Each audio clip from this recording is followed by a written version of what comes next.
શું તમે જાણો છો કે ભારત મલેરિયા મુક્ત ક્યારે થશે?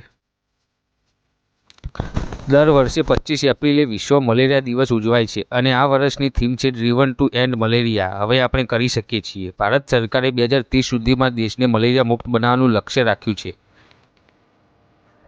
ગુજરાતના બંદરો અને ઈ-વિઝા. ગુજરાત માટે મોટા સમાચાર. ગૃહ મંત્રાલયે વિદેશીઓ માટે 14 નવા દરિયાઈ બંદરો પર ઇમિગ્રેશન ચેકપોસ્ટ મંજૂર કરી છે.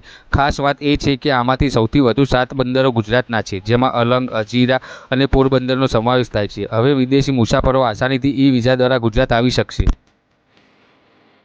ભારતની પ્રથમ પ્રાઇવેટ સોનાની ખાણ. આઝાદી પછી પહેલીવાર ભારતમાં મોટા પાયાની ખાનગી સોનાની ખાણ શરૂ થઈ છે. આંધ્રપ્રદેશના કુર્નૂલમાં જોનાગીરી પ્રોજેક્ટ હેઠળ દર વર્ષે અંદાજે 1000 કિલો સોનાનું ઉત્પાદન થશે. ભારત સોનાનો બીજો સૌથી મોટો ઉત્પાદક દેશ છે અને આ ખાણથી આયાતમાં ઘટાડો થશે.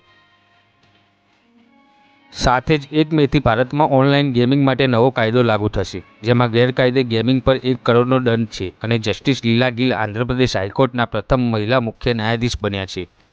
જો આ માહિતી તમને ગમી હોય તો કોમેન્ટમાં જણાવો. ચેનલને સબસ્ક્રાઈબ કરો અને આ વિડીયોને તમારા મિત્રો સાથે શેર કરો.